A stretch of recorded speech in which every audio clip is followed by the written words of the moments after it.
Olá, a paz do Senhor Jesus, eu sou o Bispo Robson do Nascimento. Nesta manhã final de manhã, quero compartilhar contigo uma palavra que Deus tem colocado ao meu coração e acredito que vai ser de utilidade para a sua vida, porque tem sido para mim. A Bíblia ela é um livro que nos proporciona, direção, compreensão, capacidade para agir. E uma das coisas que nós precisamos é de um bom desempenho nos momentos de crise, que numa boa maioria das vezes o ser humano esquece que do bom desempenho que vai vir o resultado desejado ou o resultado planejado por Deus para as nossas vidas. Então, nós temos que nos preparar a cada dia, e não devemos deixar para nos preparar na hora que a crise chegar, não é bem assim. Então, cada dia é uma aula da parte de Deus para as nossas vidas, para que nós possamos nos aperfeiçoarmos, para quando a crise chegar, ela não ser vista tão somente como uma crise, mas como uma oportunidade, e eu devo falar isso aqui ao longo dessa ministração. Então, fique atento, ore por mim, ore pela sua vida. A minha oração é que você e sua família recebam essa palavra e Deus possa nos abençoar. O texto que eu coloquei como base aqui, que Deus me deu para colocar como base aqui, é um texto que eu gosto muito, porque ele me inspira muito. Me inspira, me ensina, me posiciona, me reposiciona quando eu estou perdendo posições dentro de uma situação difícil. Esse texto de Mateus 15, verso 21 ao 28, é a experiência da mulher cananeia com Jesus, Ela está com uma filha terrivelmente endemoniada e ela procura Jesus. Ela procura Jesus, a princípio, por conta da sua necessidade. E quando a gente tem um encontro com Cristo, a necessidade máxima deve ser conhecê-lo, adorá-lo, reverenciá-lo, e aquilo que o Salmo 37, verso 5 fala: entrega os teus caminhos ao Senhor, confia nele e o mais ele fará, se cumpre a partir do momento que a gente coloca esse tipo de organização na nossa relação com Deus. Porque muitas vezes nós queremos nos relacionarmos com Cristo tão somente por conta das nossas conveniências, e não é esse o caminho. O caminho é o caminho estabelecido por Deus, o caminho é a vontade de Deus, e dentro desse perímetro é que nós vamos alcançar a segurança que é necessária para a nossa família e para a nossa própria vida, e teremos uma vida de autoridade dentro dos momentos difíceis, como foi tudo foi construído dentro da vida da vida da mulher cananeia, por Jesus, naqueles instantes que ele foi provando, lapidando o caráter dela, lapidando a visão dela, lapidando a fé dela, para que ela pudesse ver a situação pela ótica de Cristo. E é isso que Cristo espera de nós, que nós vejamos as situações da vida pela ótica dele. O que Jesus faria? O que eu devo fazer? Qual deve ser a minha postura? Porque muitas vezes a pessoa começa a fazer uso da incredulidade, da precipitação, uma série de coisas que não cabem dentro de um ambiente onde a gente tem a expectativa de alcançar um sucesso, um resultado favorável. Eu vou ler o texto de Mateus capítulo 15, do verso 21 ao 28. Eu tenho dado como tema esta mensagem: as leis máximas do desempenho. As leis máximas do desempenho. É o tema desta minha mensagem, que está em Mateus 15, do verso 21 ao 28. O verso 21 diz, de Mateus 15: e partindo Jesus dali, foi para as partes de Ciro e Sidom. E eis que uma mulher cananeia, que saíra daquelas cercanias, clamou dizendo: Senhor, filho de Davi, tem misericórdia de mim, que minha filha está miseravelmente endemoniada. Mas ele não lhe respondeu palavra, e os seus discípulos, chegando ao pé dele, rogaram-lhe, dizendo: despede-a, que vem gritando atrás de nós. Verso 24. E ele respondendo disse: eu não fui enviado senão as ovelhas perdidas da casa de Israel. Eu creio que aqui está a chave de acesso para esta mulher, né? Eu creio que se nós estivéssemos lá, nós poderíamos pensar, hipoteticamente falando aqui, bom, se é para as ovelhas, se eu me tornar uma ovelha, eu posso alcançar o favor de Deus, porque se tornar ovelha de Cristo é um favor dado a todos, basta tão somente querer pagar o preço que essa mulher pagou, né? Verso 25. Então chegou ela e adorou, ou seja, ela começou a procurar o caminho de uma verdadeira ovelha, dizendo: Senhor, socorre-me. Ele, porém, respondendo, disse: não é bom pegar no pão dos filhos e deitá-lo aos cachorrinhos. Ela se aproxima e Jesus, estrategicamente falando, afasta ela dessa possibilidade, mas no verso 27, ela se aproxima derradeiramente de Cristo com uma palavra-chave.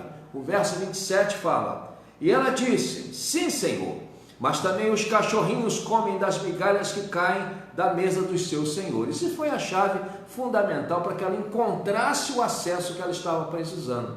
Não acesso só para a cura da sua filha, mas para também se tornar filha de Deus. Amém? E o verso 28, Jesus conclui dizendo: e respondendo Jesus, disse-lhe: ó mulher, grande é a tua fé, seja isso feito para contigo como tu desejas. E desde aquela hora a sua filha ficou sã. Louvado seja o nome de Jesus. Que texto maravilhoso, eu gosto muito desse texto, porque ensina-nos, né? Toda hora Jesus está nos ensinando que o deserto não é o fim, que a crise não é o fim, né? Que nós temos que aprender a andar dentro dos processos que Deus estabelece. Deus estabelece processos para nós, muitas vezes assustadores, mas não significa que Ele está nos rejeitando, não significa que Ele está nos abandonando, não significa que Ele não está nos ouvindo, nos querendo abençoar. Ele quer nos abençoar. Agora, Ele também quer que nós sejamos uma bênção. Não basta nós termos a bênção de Deus, Ele quer que nós sejamos uma bênção na sua presença e uma bênção para outras pessoas, que tenhamos experiências com Ele, melhor dizendo, para que quando as pessoas chegarem até nós, nós falarmos com propriedade de quem é Jesus, do que Ele faz, de quem Ele é, para que essas pessoas também possam se aproximar dessas bênçãos que Deus tem separado para nós, e principalmente a bênção da salvação, principalmente também a bênção de lermos a palavra, recebermos da revelação da palavra de Deus pelo Santo Espírito do Senhor, né? E eu quero apresentar para os irmãos, que Deus tem colocado ao meu coração, algumas ferramentas que eliminam as perdas, porque muitas vezes dentro de uma crise a gente foca a nossa atenção nas perdas, né? Ela estava lá olhando para sua filha doente, deveria olhar, mas o foco central, né, não pode ser o que estamos perdendo, né? O foco central dentro de uma crise é o que eu posso construir dentro dessa crise, como eu posso crescer, como eu posso amadurecer, como eu posso me tornar uma pessoa mais segura dentro de uma situação difícil. São esses valores que nós temos que buscar na hora das crises, para que as crises não eliminem a nossa fé, para que as crises não nos afastem de Deus, para que as crises não nos tornem pessoas pessimistas, porque é uma tendência natural da crise nos tornar pessoas pessimistas. Não vai dar certo realmente, Deus realmente não me ama, não vou mais na igreja, os irmãos não me visitaram, é sempre assim, eu sempre perco. Então há a possibilidade dessas coisas crescerem, né, e darem frutos malignos no coração da gente, se a gente não tomar as devidas precauções. E essa mulher foi cuidadosa naquilo que ela queria. Ela soube construir acesso, ela soube se achegar a Jesus dentro do processo que Jesus estabeleceu como aproximação, como objeto, para que ela se aproximasse dele. Então, para nos aproximarmos de Jesus, tem sempre um processo, né? E esse processo vai exigir da nossa paciência, vai exigir uma série de coisas da nossa vida. Então, ferramentas que eliminam as perdas. Em primeiro lugar, fazer do foco uma ferramenta para ser usada no ambiente de pressão. Fazer do foco uma ferramenta para ser usada no ambiente de pressão. Essa mulher tinha um foco, e esse foco não foi eliminado. E esse foco ele era bifocal, né? Dizia respeito à sua relação com Cristo e dizia respeito também à sua necessidade que ela estava fazendo, da necessidade que ela estava fazendo da exposição. Então ela apresenta um foco bifocal, né? E esses dois focos atraíram a atenção de Jesus. O que ela precisava para sua filha e o que ela fez diante de Jesus. Então é sempre bom, irmãos, nós temos um foco de visão que agrade a Deus, que nos aprove diante de Deus, que nos aproxime de Deus, que nos leve a reverenciar o nosso Senhor, né? Então, é importante nós termos um foco de visão, né? Não é errado termos um foco de visão bifocal. Não, eu estou olhando para Jesus, mas eu também tenho as minhas necessidades como ser humano, e Deus sabe, né? O próprio capítulo 6 de Mateus, verso 33, fala sobre isso, alguma coisa nas entrelinhas sobre isso. Buscai, pois, o reino de Deus e a sua justiça. Esse é um foco. E as demais coisas vos serão acrescentadas. Então é um foco bifocal, porque Deus sabe das nossas necessidades. Ele não está longe, né, ignorando aquilo que nós precisamos. Ele sabe das nossas limitações, ele sabe que somos pó, ele sabe que sem ele nada podemos fazer, como João 15, verso 5 fala isso. Então, fazendo o foco uma ferramenta para ser usada no ambiente de pressão.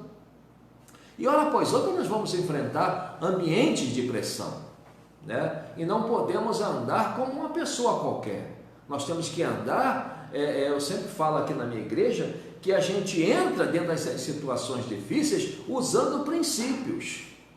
Não adianta eu chorar, eu tenho que usar o princípio do quebrantamento, não do choro. Deus não escuta quem chora, Deus escuta quem se quebranta, né? Deus não escuta quem murmura, Deus escuta quem age pela fé.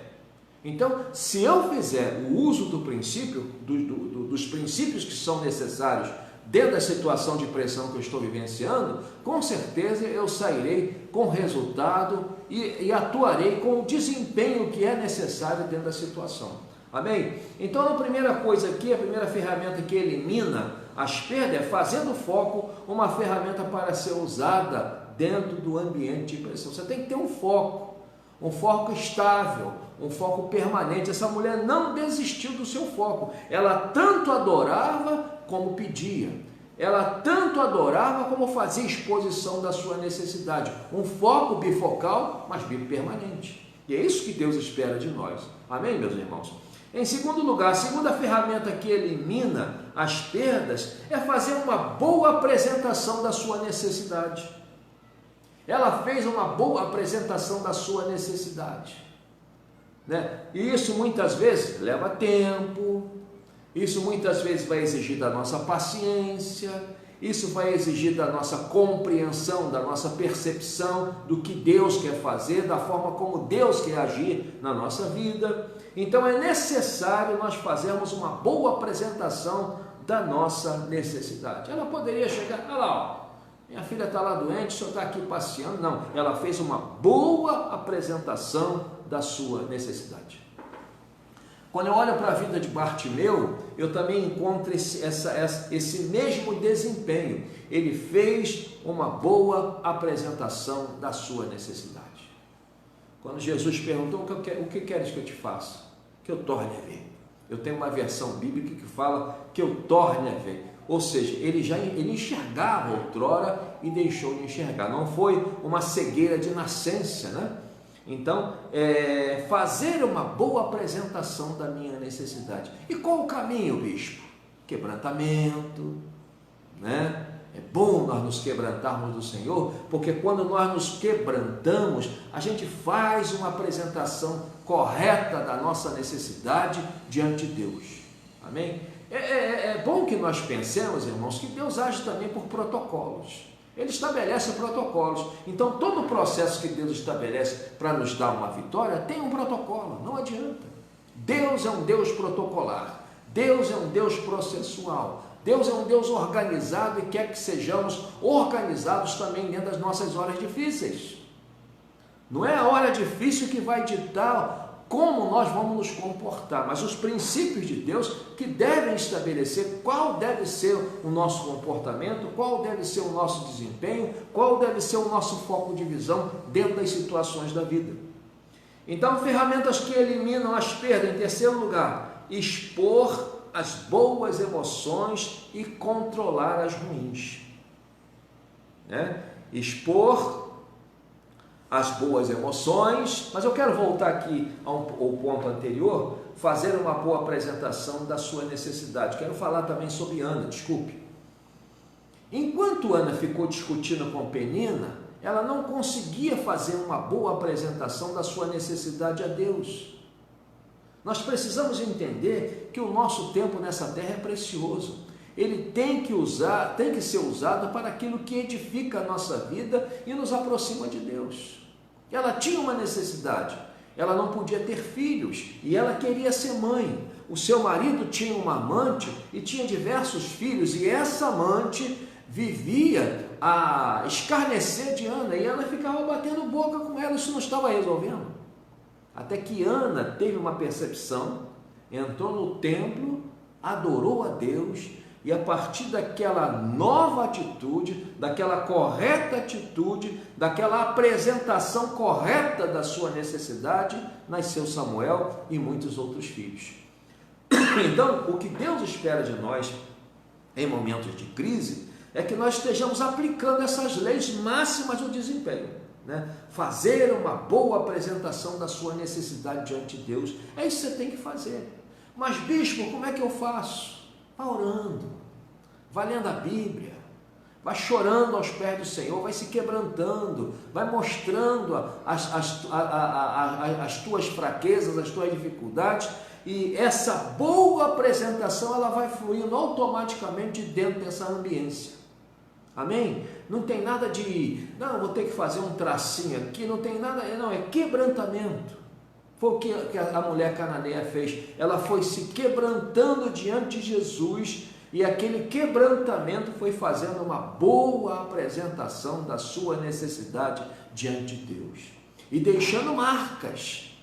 É importante que a apresentação das nossas necessidades deixe marcas, deixe lições, deixe percepções para que outros possam imitar. Não é errado imitarmos as coisas boas. O próprio apóstolo Paulo fala lá no capítulo 11, verso 1 de 1 Coríntios: sede meus imitadores como eu sou de Cristo. Então, imitar as pessoas que estão imitando a Cristo, que estão imitando, que estão copiando, que estão focadas nos princípios de Deus, não existe nada de errado. Amém? Em terceiro lugar, a terceira lei, para ferramentas que eliminam as perdas. Em terceiro lugar, expor as boas emoções e controlar as ruins. Expor as boas emoções e controlar as ruins.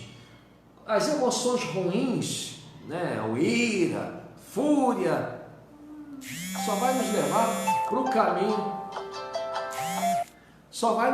o caminho da destruição, E eu vejo isso na vida de Jairo.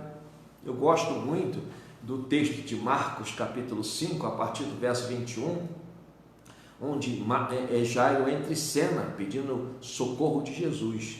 E Jesus atende a mulher com fluxo de sangue, e lá por volta do versículo 35, o assunto de Jairo é retomado. Jesus começa a caminhar em direção à casa de Jairo, e quando Jesus caminha em direção à casa de Jairo, junto com Jairo, chega algumas pessoas conhecidas de Jairo e faz uma exposição de uma realidade: tua filha está morta, não incomodes mais o mestre. Irmão, se nós formos viver pela exposição daquilo que as pessoas estão vendo, nem sempre a gente vai alcançar o que a gente quer. Naquele dia, aquilo era real, a filha tinha morrido, mas Jesus estava com ele. E mesmo que as coisas se tornem impossíveis para nós, pelo fato de nós estarmos andando com Jesus, esse impossível pode se tornar possível. O segredo é andarmos com Jesus, estarmos com Jesus, confiarmos em Jesus, depositarmos as mãos de Cristo os nossos impossíveis. Foi isso que Jairo fez. Então, com isso, ele fez uma boa exposição das suas emoções e controlou as ruins, porque ele podia se desesperar. E ele continuou caminhando com Jesus, porque veio essa fala dos seus amigos, mas também houve uma outra fala se sobrepondo a isso. Jesus falou: olha, creia somente. Eu só peço a você que creia. E quando a gente crê, irmãos, a gente vê Deus se revelando mais e mais para nós e revelando o seu eterno poder. E quando Jairo chega na sua casa, a menina estava morta realmente. Jesus colocou todos os incrédulos para fora, entrou com 3 de seus discípulos, a mãe da menina e Jairo, e ficaram 6 pessoas ali, e Jesus fala: Talita cumi. E a menina levanta, e cumpriu-se a palavra de Jesus. Estabeleceu-se o reino de Cristo ali naquele lugar, e não aquilo que as pessoas estavam falando. Então é necessário fazermos uma boa, expor as boas emoções e controlar as ruins, para que a gente possa eliminar as perdas, fazendo a aplicação dessas leis máximas do desempenho. Amém? Em quarto lugar, usar a fé com inteligência. A mulher cananeia, ela usou a sua fé com inteligência, né? Quando é que a nossa fé é usada com inteligência? Quando ela se organiza, quando ela mostra os detalhes da situação, quando a gente permite que a nossa fé nos mostre os detalhes da situação. Amém? A fé, ela antecipa o resultado no meu entendimento. É a primeira coisa que eu quero que você aprenda aqui com a fé que procede de Jesus Cristo para a nossa vida, porque a Bíblia diz que Ele é autor e consumador da nossa fé. Outro tipo de fé é fé natural e pode ser fé até diabólica. Tem pessoas que têm fé diabólica. Ela crê que ela vai destruir uma pessoa, ela crê que ela vai derrubar o outro. Isso é fé, mas uma fé diabólica. A fé antecipa o resultado do meu entendimento. Quando essa fé procede de Jesus, essa fé vai antecipar o resultado no meu entendimento. Então foi isso que aconteceu implicitamente ali naquela experiência da mulher cananeia com Jesus. Ela teve uma antecipação do resultado no seu entendimento, e isso fez com que ela prosseguisse, isso fez com que ela perseverasse até alcançar o que ela precisava da parte de Deus para a sua vida. A fé põe as minhas reações e ações em ordem. Tudo são valores que a fé vai construindo. A fé me dá autoridade para suportar possíveis adversidades transicionais. Aquela adversidade era uma transição para aquilo que Jesus queria fazer na vida daquela mulher. Abençoá-la poderosamente, mostrá-la como um modelo de vida cristã diante de todo aquele auditório que estava com Jesus ali, e sendo ela estrangeira. A fé é uma disposição extra nas crises. A fé é uma disposição extra nas crises. Nós precisamos dessa disposição. É como se viesse do céu, me permita aqui usar essa ilustração, uma dose de adrenalina celestial sobre nossas vidas, e a gente ganhar um vigor sobrenatural para enfrentarmos as crises com inteligência. Então eu creio que a fé é essa adrenalina celestial que nos capacita para que enfrentemos as situações da vida com coragem, com ousadia e com o firme desejo de glorificar a Deus. Amém? Em quinto lugar, a quinta ferramenta que elimina as perdas é transformar a necessidade em ferramenta de adoração. Eu tenho que pegar a minha necessidade e transformá-la em ferramenta de adoração, para dar uma autenticidade à minha aproximação de Cristo, para dar autenticidade ao caráter de Cristo na minha vida, para dar autenticidade à minha abordagem diante do Senhor. Eu vou repetir: transformar a necessidade em ferramenta de adoração para dar autenticidade à minha aproximação de Jesus, para dar autenticidade ao caráter de Cristo em minha vida, para dar autenticidade à minha abordagem. Ela deu autenticidade à sua abordagem quando ela transformou a necessidade em uma ferramenta de adoração. É isso que nós precisamos fazer, dar autenticidade à nossa abordagem, e com isso nós vamos alcançar a atenção do Senhor. Ela pegou a sua necessidade e transformou numa ferramenta de adoração. Faça isso que você vai vencer, faça isso que a bênção do Senhor vai chegar à sua casa, te abençoando, te enriquecendo, te fortalecendo rica e poderosamente. Em sexto lugar, uma outra ferramenta que elimina as perdas, né? E que é uma das leis do desempenho. Manter um nível de ousadia crescente. Dentro das crises, a gente não pode esmorecer e manter uma ousadia estável. Nós temos que colocar sempre mais para cima, porque o diabo ele ataca de diversas formas. Então a nossa ousadia ela tem que ser crescente, né? Você vê que a ousadia dessa mulher ela vai crescendo. Jesus vai dizendo não, ela vai perseverando. Jesus vai dizendo não, ela vai pedindo socorro. Jesus vai dizendo não, Jesus faz silêncio e ela adora. Ou seja, uma ousadia crescente. Isso tem que acontecer na nossa vida, porque muitas vezes dentro do processo que estamos passando, os desafios vão mudando, né, de nível, e a gente não muda o nível da nossa ousadia. Foi o que aconteceu aqui. Dentro do processo, o desafio foi mudando de nível, e ela também foi mudando de nível a sua ousadia para cima, adorando, buscando, pedindo socorro, falando, não desistindo, perseverando, e com isso, ela alcançou o favor de Deus. Em sétimo lugar, a ferramenta que elimina as perdas, e é também uma das leis, são leis do desempenho. Ser disciplinado ao falar para criar possibilidade. Porque muitas vezes a pessoa está com uma necessidade, mas não sabe falar. Não sabe usar o tom correto da sua voz. Não sabe usar corretamente as suas expressões faciais. Não sabe usar corretamente as suas expressões corpóreas, porque também funciona como objeto de comunicação. Amém? Ser disciplinado ao falar para criar possibilidade.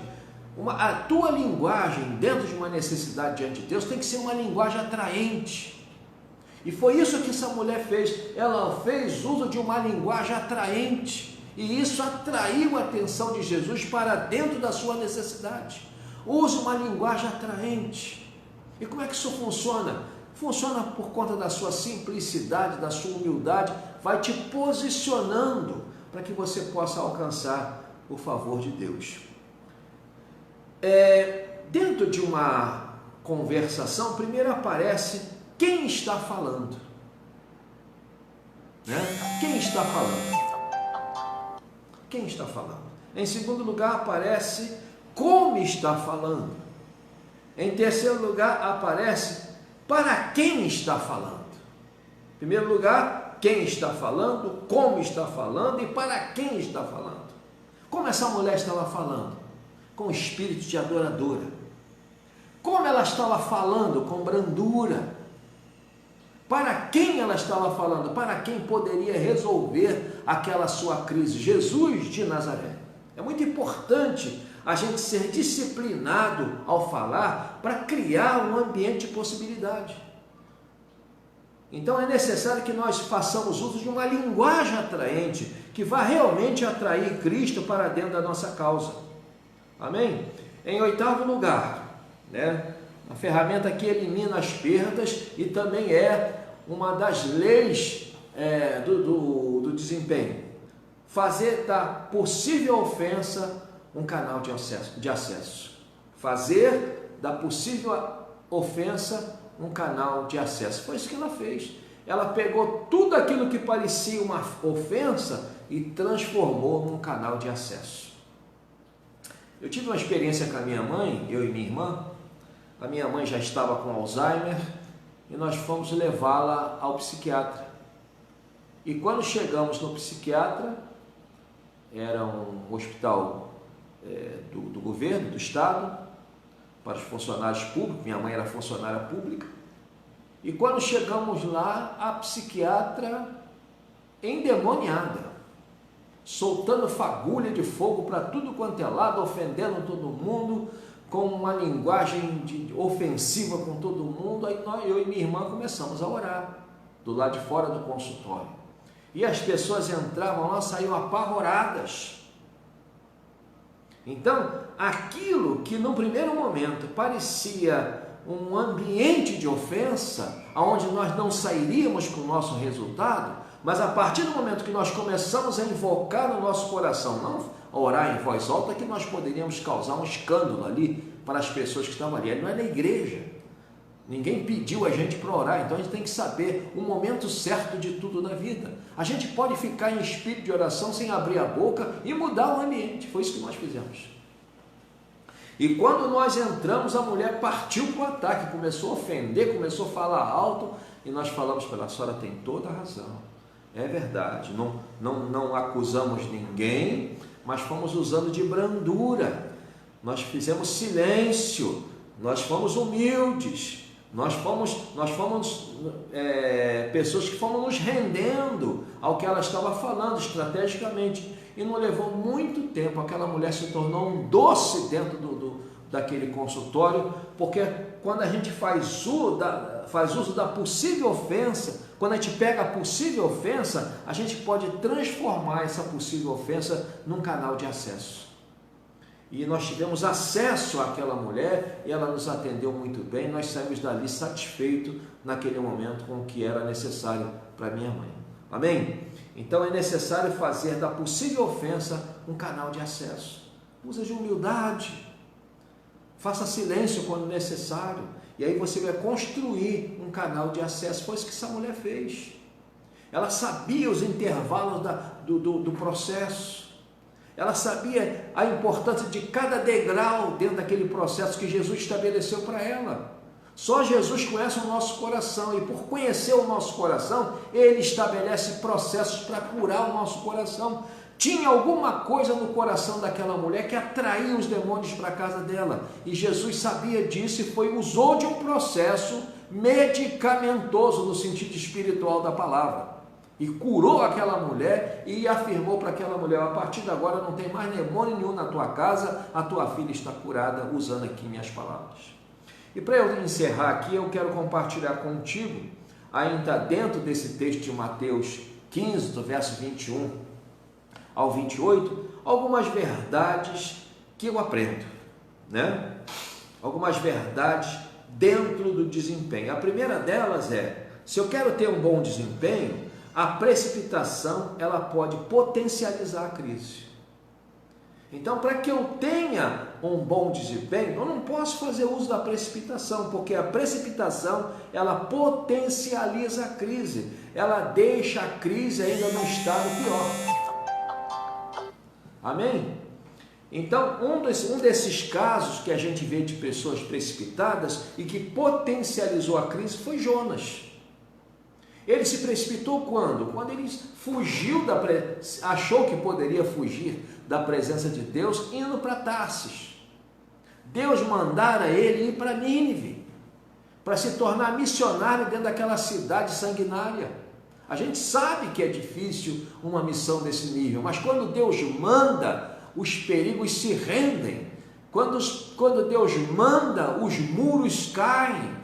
Quando Deus manda, o caminho se abre. Quando Deus manda, os perversos se rendem. Então Jonas não estava entendendo essas coisas. E por fazer uso da precipitação, ele potencializou a crise.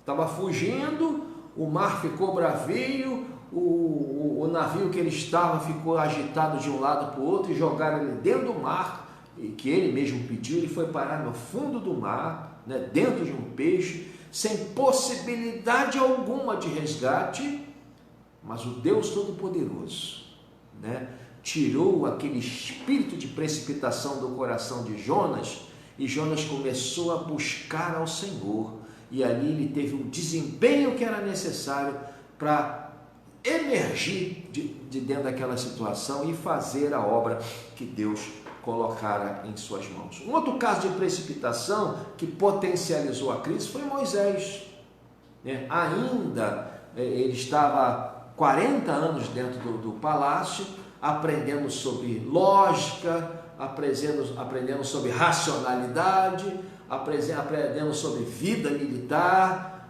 aprendendo sobre como se comportar, sobre como ter um desempenho dentro do palácio e etc. Mas agora ele vê um egípcio maltratando um judeu, ele vai lá e se precipita e mata um egípcio. E Deus não chamou Moisés para ser um assassino, para ser um destruidor de vida. Deus chamou Moisés para ser apacentador de pessoas. E ele teve que passar mais 40 anos lá em Midian para que essa precipitação, esse espírito de precipitação saísse do coração dele e ele deixasse de potencializar as crises da vida. Então é muito importante, irmãos, nós vencermos as precipitações. O espírito da precipitação está sempre tentando colocar alguma coisa no coração do ser humano para que o ser humano, mesmo sem perceber, fique potencializando as suas crises. Então, a primeira verdade, a precipitação, ela potencializa a crise. Evite isso. Uma segunda verdade que eu aprendo aqui com esse texto. Mas o senhor está falando do texto de Mateus 15, do verso 21 ao 28, a mulher não se precipitou. Em parte, ela se precipitou, porque ela chegou já querendo ser atendida dentro daquilo que ela achava que era o todo da sua crise. Mas tinha alguma coisa a mais. Para que Jesus pudesse confrontá-la daquele jeito, tinha alguma coisa a mais que precisava sair da ambiência da sua casa. Então, naquele momento, involuntariamente, ela também estava sendo uma pessoa precipitada. E Jesus foi colocando a ordem que era necessária para tirá-la das amarras de Satanás e livrar a sua casa. Amém? A segunda verdade que eu aprendo aqui, a crise não elimina a oportunidade. E quantas são as vezes, irmãos, que o ser humano olha a crise e não consegue enxergar que ali também tem uma oportunidade. A mulher estava dentro de uma crise com a sua filha, agora estava dentro de uma crise formada, né, estrategicamente por Jesus, e ela começou a perceber que a crise não estava eliminando a oportunidade. Amém, meus irmãos? Então é importante isso, a crise não elimina a oportunidade. Amém?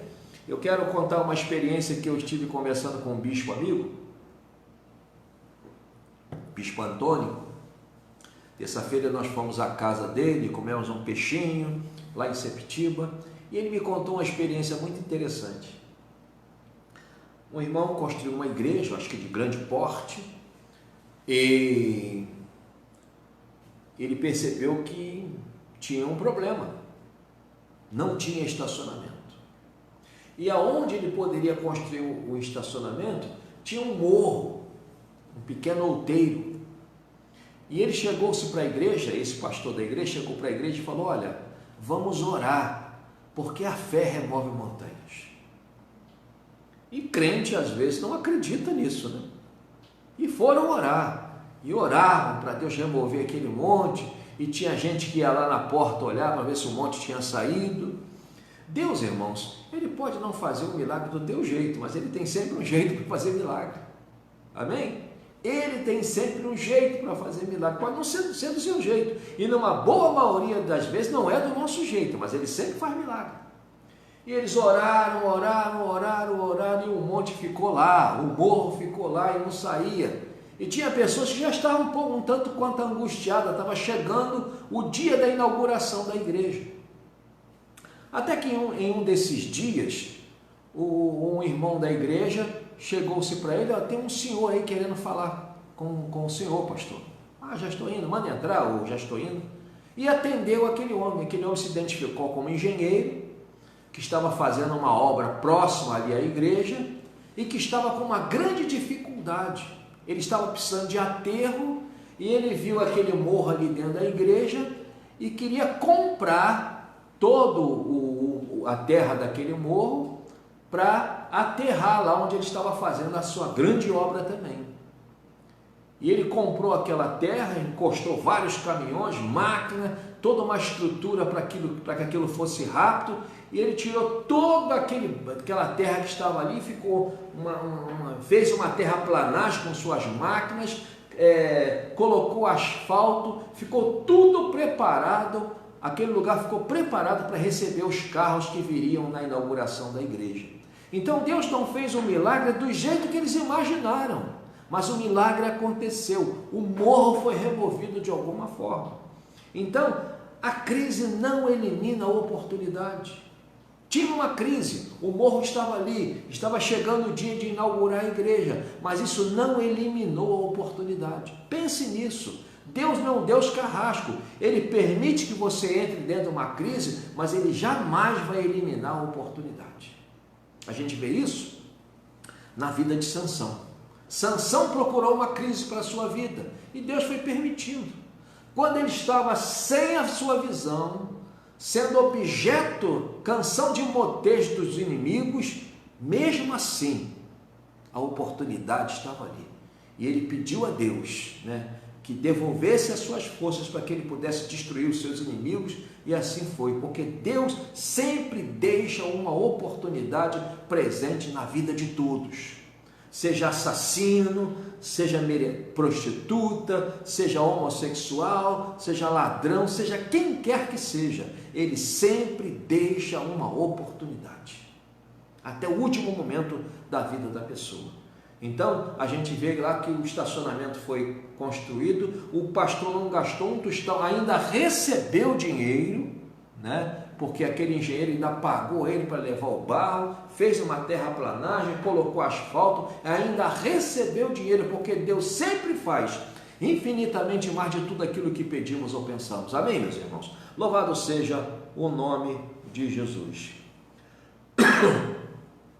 A terceira verdade que eu aprendo aqui com o texto de Mateus 15, do verso 21 ao 28, é que a oportunidade se funde aos preparados. A oportunidade, ela se funde aos preparados. Essa mulher estava preparada para aquele momento. Ela se deixou preparar. Ela entrou com o objetivo de sair dali com a sua vitória. Então, a oportunidade se funde aos preparados. Tem tanta gente querendo tanta coisa, mas esquece que tem um processo, esquece de se preparar. Aí, quando a oportunidade vem, ela recebe, mas desperdiça ou perde, Então a gente vê o caso de Davi, no capítulo 17 do primeiro livro de Samuel. Estava preparado, e por estar preparado, a oportunidade se fundiu a ele, e ele não perdeu aquela oportunidade, porque todos os dias vinha um urso e um leão, que eram os objetos de treinamento de Deus para a vida de Davi, e atacavam as ovelhas, e Davi atacava eles e os matava. E isso foi construindo dentro de Davi a fé e a ousadia e a visão que eram necessárias para enfrentar Golias, já na perspectiva de um vencedor. Tu vens a mim com espadas e varapaus, eu vou contra ti em nome do Senhor dos Exércitos. Hoje mesmo o Senhor te entregará nas minhas mãos. Foi nessa expectativa que ele foi na direção daquele gigante, e assim o aconteceu. A oportunidade se funde aos preparados. Um outro caso também é de Ruth. Estava preparada. Não me inste para que te deixe, somente a morte há de me separar de ti. O teu Deus é o meu Deus, o teu povo é o meu povo. Capítulo 1, verso 16, é um texto clássico da fé, Então a gente vê que ela estava preparada para aquela crise. Ela foi em direção à crise, com o coração cheio de ousadia.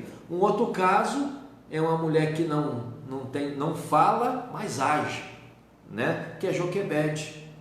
a oportunidade se fundiu a ela porque ela estava preparada. E aonde, bispo, ela dá sinais da sua preparação? Quando ela prepara o cesto, coloca betume por dentro e por fora, apresentando o seu zelo e o seu amor pela vida do seu filho, coloca seu filho ali e coloca no rio. Ela estava preparada para as crises. Até onde ela pôde fazer, ela fez. E a partir do momento que ela não tinha como mais fazer nada, Deus entrou em cena e foi providenciando tudo aquilo que era necessário. A oportunidade se funde aos preparados. Em quarto lugar, quem sabe ouvir, constrói acesso. A mulher cananeia soube ouvir. E quem sabe ouvir, extrai os melhores detalhes do que está ouvindo. Quem sabe ouvir, coloca um tom de positividade no que está ouvindo. É importante isso.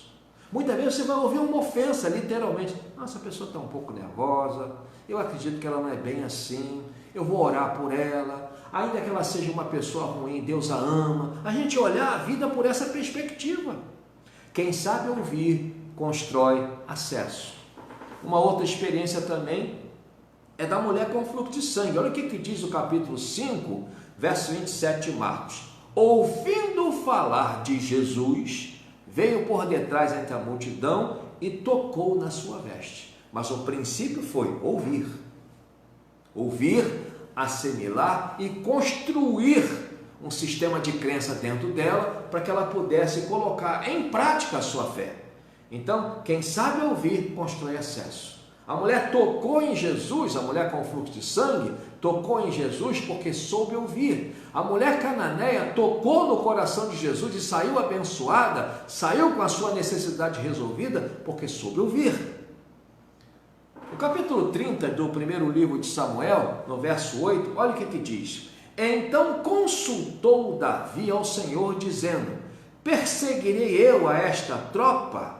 Alcançá-la-ei? E lhe disse o Senhor, persegue-a, porque de certo a alcançarás e tudo libertarás, tudo. Ele soube ouvir. E ele foi, como Deus o havia mandado, e encontrou um egípcio que tinha algo de precioso para Davi, a direção. E quando aquele homem falou a direção, tudo aquilo que Deus falara e prometer a Davi, aconteceu. Mas o princípio, a essência foi Davi ouvir e confiar em Deus. Porque ouvir é necessário, né, de suma importância, que se ouça e se creia no que Deus está falando. Né? Quem sabe ouvir, constrói acesso.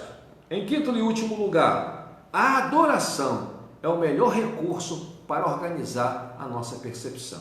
A adoração é o melhor recurso para organizar a nossa percepção. Quando a gente adora, a gente se acalma. Quando a gente adora, a gente não se precipita. Quando a gente adora, a gente expõe a nossa fé no Senhor. Quando a gente adora, a gente devota às mãos de Deus tudo aquilo que a gente não pode fazer. Quando a gente adora, a gente identifica para Deus a confiança que temos nele. Então é importante adorarmos. E essa mulher cananeia, ela adorou o Senhor. Ana adorou o Senhor e seu filho nasceu. Zaqueu, de uma certa forma, com o seu posicionamento, ele também estava adorando a Deus dentro da sua casa. Se eu tenho defraudado alguém, eu resolvo restituir 4 vezes mais tudo aquilo que tenho tomado injustamente das pessoas. O negócio era mais ou menos isso, né? E isso também era uma expressão de adoração, porque naquele momento ele estava abandonando o caminho da avareza, né?